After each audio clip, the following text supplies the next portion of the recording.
Jeremiah 10:2 says, "Thus saith the Lord, learn not the way of the heathen, and be not dismayed at the signs of the heaven. For the heathen are dismayed at them, for the customs of the people are vain." All right, I want to start off by giving all praises to Yahweh, by Hashem, Yahweh Shai, by Hashem, Rakakodaski, double honors to the apostles, a great millstone, taught us this truth. Also give peace and salutations to the elect out there that's pushing this truth to the four corners of the globe.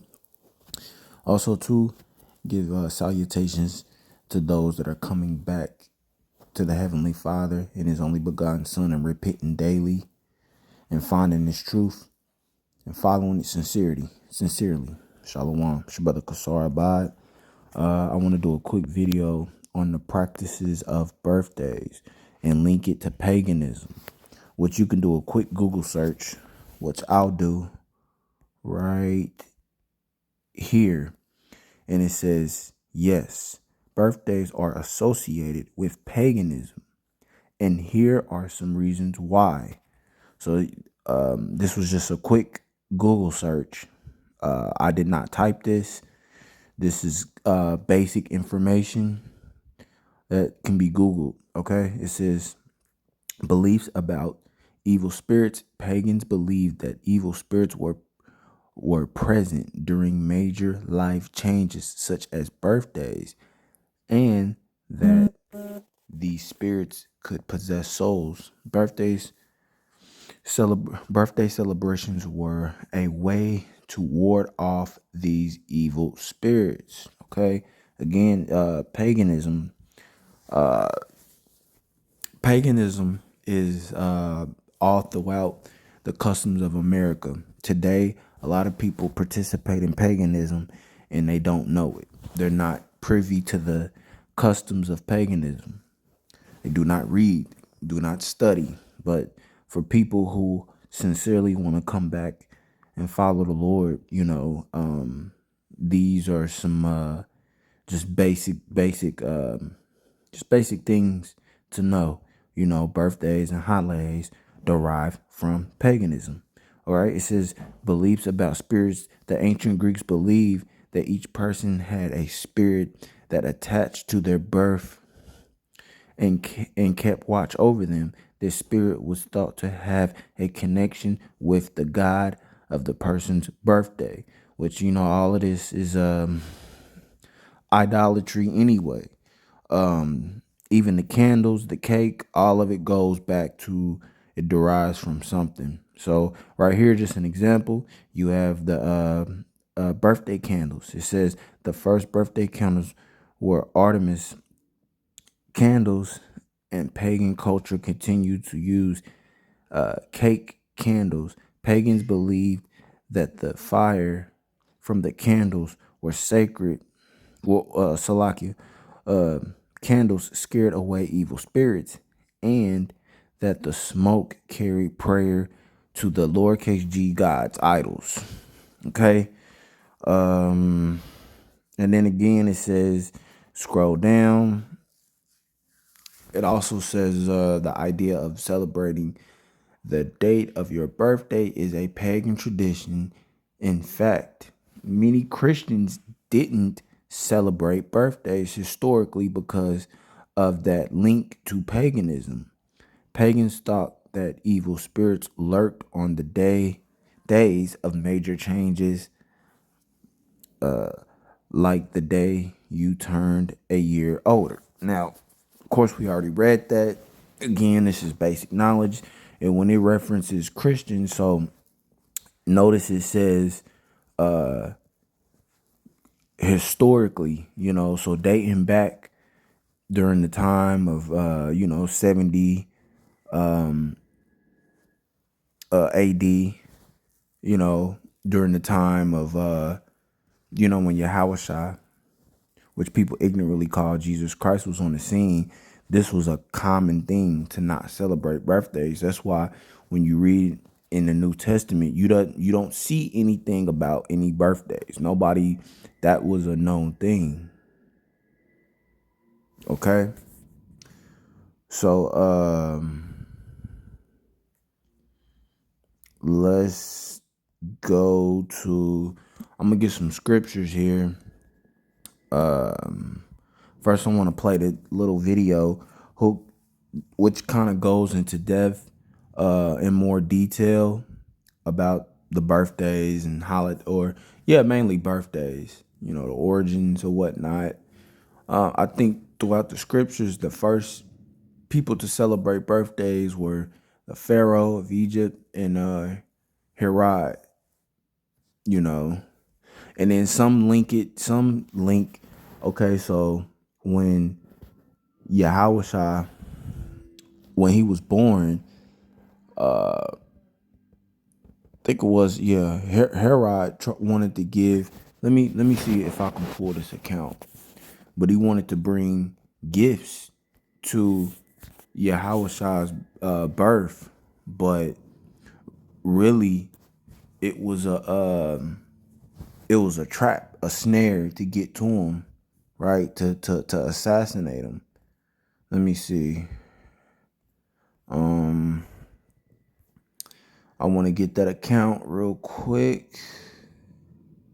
Here it go. It's here we go. Let me see. Here it goes. So I'm gonna start at Matthew 2 and 1. It says, "Now, when Yahushua was born in Bethlehem of Judea, in the days of Herod the king, behold, there came wise men from the east to Jerusalem, saying, Where is he that is born King of Israel?" It says, because, Jews, Israel, Zion, all of these words, or Jerusalem, are interchangeable, which are talking about Israel. Okay, just to throw that out there. It says, "For we have seen the star in the east and are come to worship him." When Herod the king heard these things, he was troubled, and all Jerusalem with him. It says, "And when he had gathered all of the chief priests and scribes of the people together, he demanded of them where Hamashiach should be born." Verse 5 says, "And they said unto him, In Bethlehem of Judea, for thus is it written by the prophet, and thou Bethlehem in the land of Judah art not the least among the princes of Judah, for out of thee shall come a governor that shall rule my people Israel." It says, "Then Herod, when he had privately called the wise men, inquired of them diligently what time the star appeared." Let me see. I really want to jump to the point.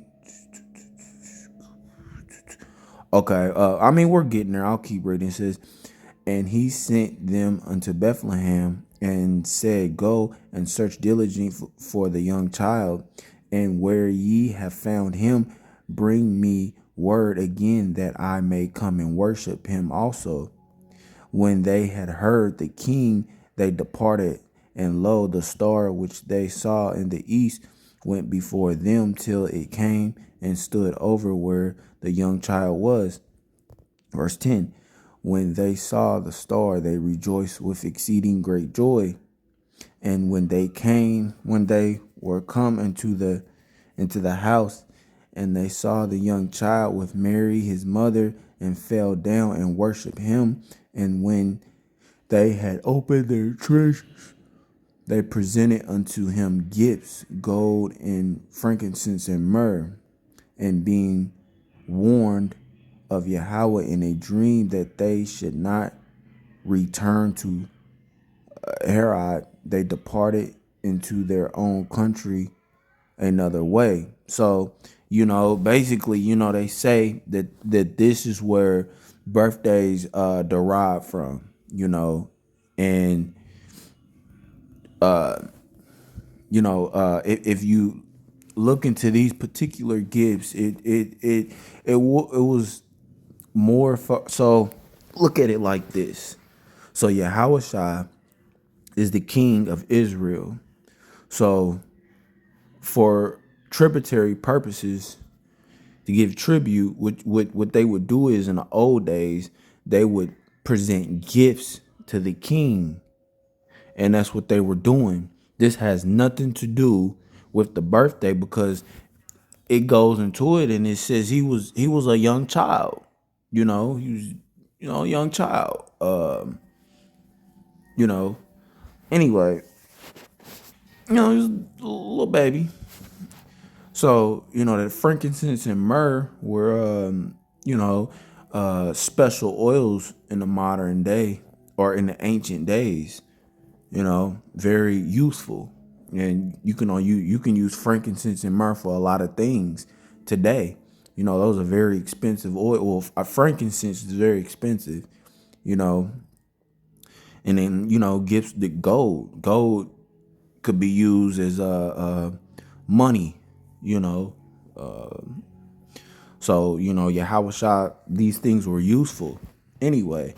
But when you read verse 13, it says, "And when they departed, behold, the angel of the Lord appeared to Joseph in a dream." And notice the angel appeared unto Joseph, because the Lord works through men. And it says, in a dream, saying, "Arise, take the young child and his mother, and flee into Egypt, and be thou there until I bring thee word, for Herod will seek the young child to destroy him." So Herod wanted to kill him. But anyway, I'm saying all that to say, because people link this back up to birthdays. When this was a tradition, it's a tradition to bring the king gifts, and this is not just any old king. This is the king of Israel. This is Yahweh, the first spirit ever created. The ruler of Israel, a king of priests, a king of all kings, the Alpha and Omega.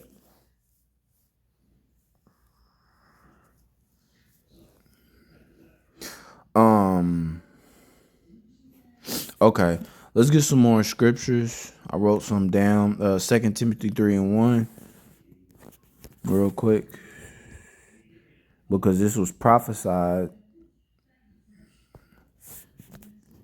But but this has been going on for a long time. But towards the end of the days, because like I said, in the ancient days, the only people who celebrated birthdays were, of course, pagans, but also the first ones though were Herod and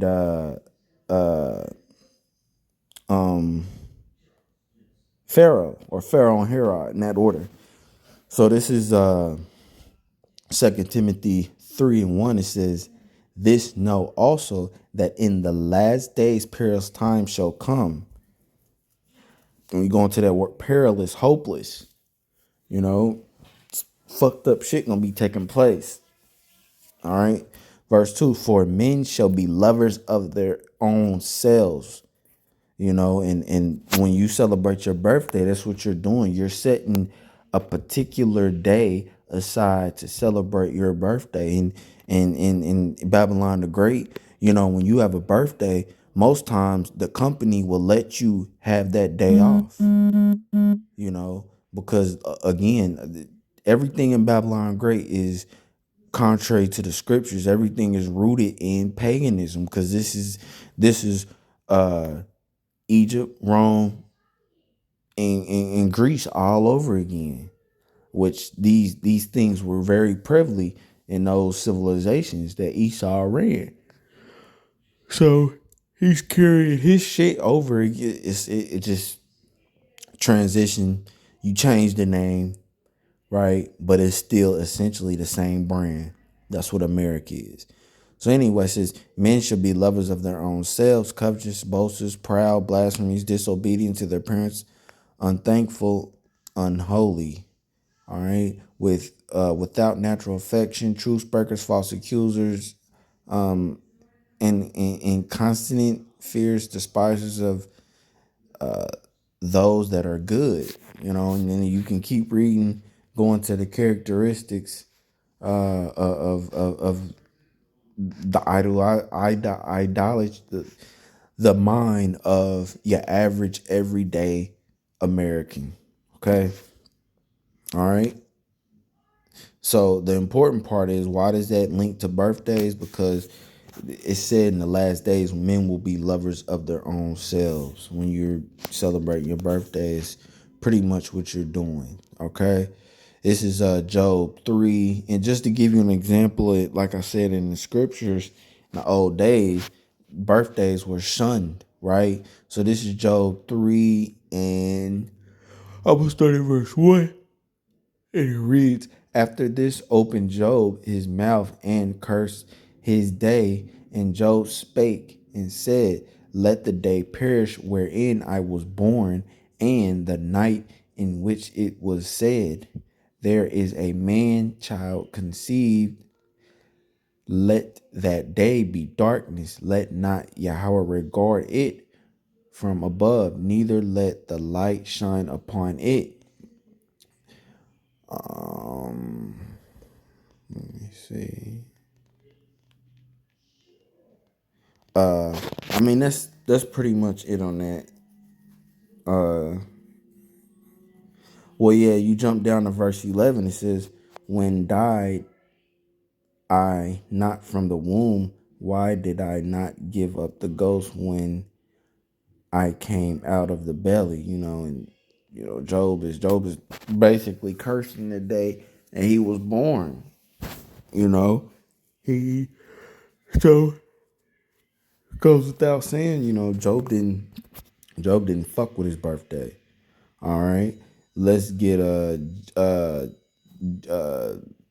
so also too, when you want to look at your holy holidays, or holy, because you got the word holy, holy days, not holidays, but holy days, the days that the Lord gave us to celebrate, and birthdays is not one of them. So you go to read about that, you go into Leviticus chapter 23, where let me see, you got the Passover, which is right here. Passover. You got let me see, you got some more, but you could pretty much read this whole chapter and you get a idea of the different. You got the Sabbath. You got the feast of unleavened bread, which I believe that is the Sabbath. Yeah, and you can pretty much read that and get an idea of the holy holidays. Also, too, you got Hanukkah. Read that in the Book of Maccabees, either one or two. Let's see. Let's get 2 John 1 and 6.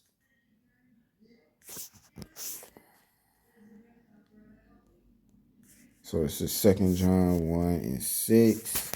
And it says, yeah. Let me start at, I'm gonna start at 5. It says, and now I beseech thee, lady, not as though I wrote a new commandment unto thee, but that which we had from the beginning, that we love one another. And it says, and this is love, that we walk after his commandments. This is the commandment, that as ye have heard from the beginning, ye should walk in it. All right. So, you know, that's a commandment. That's a commandment unto the Lord, that we walk in the Lord's way.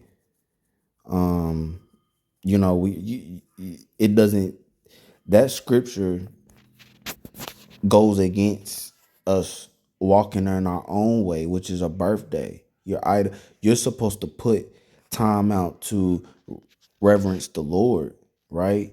And not your own self. Let's just want to bring that quick one out real quick. Let's get Romans. Let me see, what was it?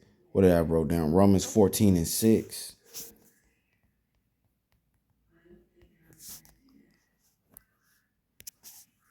And it reads, he that regardeth the day regardeth it unto the Lord. So look, if you put, that goes back to the point. If you put a day out, let that day be to the Lord, not to you, because the Lord created you. The Lord gives you breath. The Lord gives you wisdom, knowledge, food, shelter, everything. Even though we regard these things as us doing it, but through the Lord's will, the Lord controls everything. So through the Lord's will, you have these things. If the Lord deemed you unworthy, He'll take these things away. It says, "He that regardeth a day regardeth unto the Lord, and he that regardeth Salaki, and he that regardeth not the day to the Lord, he doeth not regard it." So if you're not putting no day unto the Lord, then you're not to celebrate shit. You don't, especially no birthday. If that day should be to, so look, what you could do is, no, I wouldn't even do that. I wouldn't even do that. I would just keep it simple and regard a day to the Lord. You know, it doesn't have to be Sunday. It could be any day. But regard that day unto the Lord. And if you're not going to do that, don't celebrate shit. Just to keep it simple. It says, he that eateth to the Lord. So your feast days, which in this society, you got Thanksgiving, you got fake ass Christmas. These are known feast days, right? That are regarded to something else. Thanksgiving is regarded to Israelites being slaughtered, the Native Americans being slaughtered. So you're regarding that feast day to death and destruction. So think about it, you know. But if it's not regarded to the Lord, you should not eat on that feast day. It says, now, if you're invited to a feast day, somebody offers you food that's different, you can take it. You don't want to be OR, and it's actually in the scriptures. So, but we're not, but it's the intent. Okay. Let's see. It says, for he giveth Yahweh thanks, and he that eateth not to the Lord, he eateth not, and give Yahweh thanks. For none of us liveth to himself, and no man dieth to himself. So all of this goes back to the Lord. You didn't live because you wanted to live, and you didn't die because you wanted to die. This is all preordained. This is all up to the Lord. I'm gonna read verse 8. Okay, it says, "For whether we live unto the Lord, and whether we die unto the Lord. Whether we live, therefore, or die, we are the Lord's." So that's a cut to this birthday shit. It's a cut to this holiday shit. I'm sick of this shit. It's not hard to understand. It's really not hard to get it. Do your research. Don't be a lazy reader. Read. Link this stuff up. It's a quick Google search. Anyway, let's get some more scriptures. Let's get and another thing, if you look at America, so Aleister Crowley, which was a known Satanist, his mantra or motto was, or MO was, do as thy wilt. Okay, do what you want to do. Well, look at it this way. What is Burger King's? This do it thy will spirit has gone throughout America. It is prevalent in America. That is the number one demonic commandment that's throughout America. Do as you want to do, and that's not true. When you everything should be done in decency and in order according to the Lord. So you can't just do what you want to do out here. You hear that in Nike, just do it. You hear that at Burger King, have it your way. Do what you want to do, and that's out of order. Because there's gonna be a judgment with those who just do what the fuck they want to do. Okay, let's get some more, man. Let's get also, oh yeah, also too, Jeremiah the 20th chapter, starting at verse 14, says the exact same thing that Job did. It says, Job said, it says, "Cursed be the day wherein I was born. Let not the day wherein my mother bear me be blessed." It says, "Cursed be the man who brought tidings to my father, saying, a man child is born unto thee, making him very glad." See, no prophet is with this shit. Job said the exact same thing.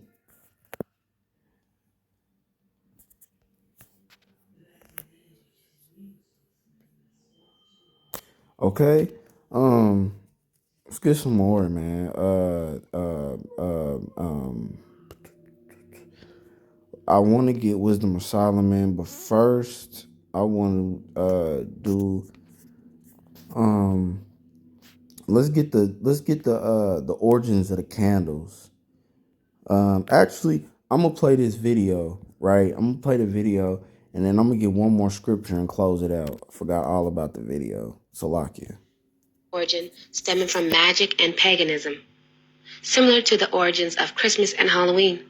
This belief in spirits is the reason for many, if not all, of the traditional birthday customs that are practiced today. It was feared that evil spirits were particularly attracted to people on their birthdays. To protect them from harm, friends and family would come to be with the birthday person and bring good thoughts and wishes. Giving gifts brought even more good cheer to ward off evil spirits. Your wishes, witchcraft. All of this shit ties in, man. Look, listen to the verbiage. I mean, not the verbiage. Listen to the words, diction, the words that are being used. Spirits. This is how birthday parties began. Some scholars believe that the cake in the ancient world has association with the annual cycles. Round shapes of cakes were preferred as these represented the singular nature of life, most specifically the sun and the moon. In ancient times, people prayed over. Okay. She said what? The sun and the moon. So look, we're gonna do this. We're gonna get Wisdom of Solomon, because again, these things are the heathen are dismayed at these things, at the heavens, which are the skies. So we're gonna get Wisdom of Solomon 14 and 27.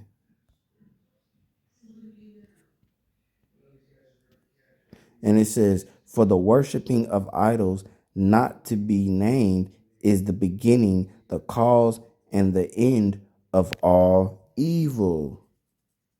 But also too, so when you go back, let me see, back a chapter or forward a chapter. Hold on.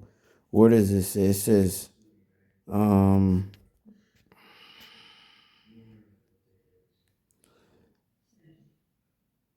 um, okay, yeah, this is Wisdom of Solomon 13 and 1. It says, surely vain are all men by nature. Vain means empty. It says, who are ignorant of Yahweh and could not out of the good things that are seen know him That is, neither by considering the works did they acknowledge the workmaster.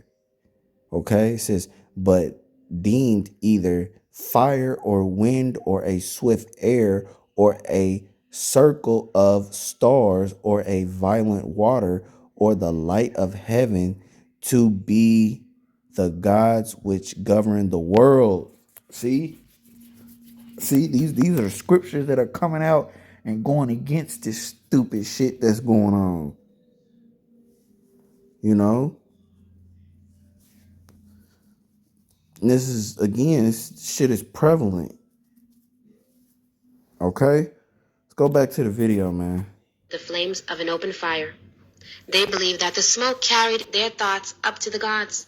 Scholars also say that the custom of placing candles originated because people believed that the gods lived in the skies. They thought that lit candles helped to send signals and prayers to their god so that they could be answered more effectively. The other belief that people held was when a person makes a wish while blowing out a candle, a signal or a message was received by their god and the prayers would be answered. The tradition of placing candles on a birthday cake is attributed to early Greeks, who placed lit candles on cakes to make them glow like the moon. Greeks used them to take the cake to the temple of Artemis, the goddess of moon. In present times, too, people place candles on birthday cakes and a silent wish is made before blowing out the candle. It is believed that blowing out all candles in one breath means that the wish will come true and the person will enjoy good luck. I mean, do you see it? So let's go back to this, man. Go back to this Wisdom of Solomon. You know, all of this shit ties together. I'm not going to read it. It's right there on the screen. All of this ties together. You know, the Lord created the moon, stars, the waters, the heavens, which means the skies, the atmosphere. The Lord governs these things. So you're worshiping the creation and not giving reverence to the creator. In the coming year. It is a day in which celebration centers completely around the birthday person. As the recipient of gifts, parties, and well-wishing, it is difficult to believe that this seemingly innocent celebration has its origin in ancient mystic beliefs. Supermodel Naomi Campbell celebrated her 36th birthday by living it up in the world's first and only 7-star hotel and rented out all 18 floors for 3 days. Her total cost, $1.8 million. This birthday celebration lasted 72 hours, along with a star-studded guest list and her millionaire boyfriend. One single party wouldn't be enough for this party girl, so she organized a few of them in New York, Los Angeles, Las Vegas, Tokyo, and London. She paid $75,000 per guest, ensuring that they would have a great time on her 21st birthday.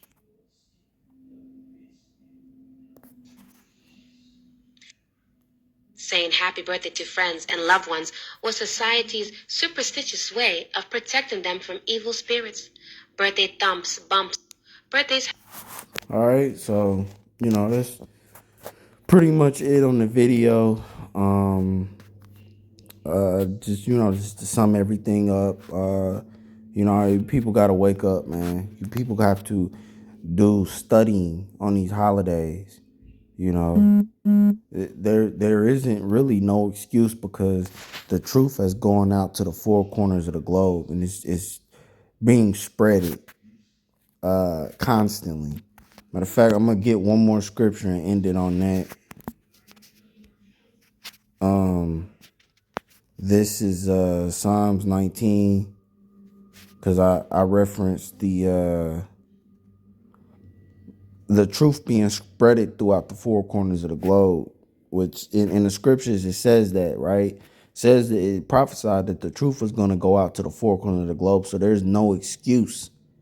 I'm pretty sure somebody had this information is not new. This is not a new thing. It might be new to some people, but again, it's easy to do a quick Google search. But anyway, this is Psalms 19:1. It says, the heavens declare the glory of Yahweh. It says, and the firmament showeth its handiwork. Day unto day uttereth speech, and night unto unto night showeth knowledge. Okay, so what? The heavens going into again the four corners of the globe, the skies, you know. Basically, this is going into how information is being spreaded throughout the four corners of the globe. It's going into information being spreaded no matter what the language is. You know, this video could be translated into a whole different language via internet technology. Okay, it says day unto day uttereth speech, and night unto night sheweth knowledge. Because these videos are going up constantly. Brothers are breaking down, doing these lessons constantly, day in and day out, day in and day out. It says, verse 3 says, there is no speech nor language where their voice is not heard. It says, their line is gone out through all the earth, and their words to the end of the world. In them have he set a tabernacle for the sun. You know, so this truth is being spread constantly, day in and day out. There is no excuse. You know, for those who don't know, you can find it. Pray on it, but find it. All right, with that, I want to give all praises again to Yahweh Ba'ashem Yahushua, and give double honors to the apostles who taught us his truth and sincerity. On to the next. Shalom.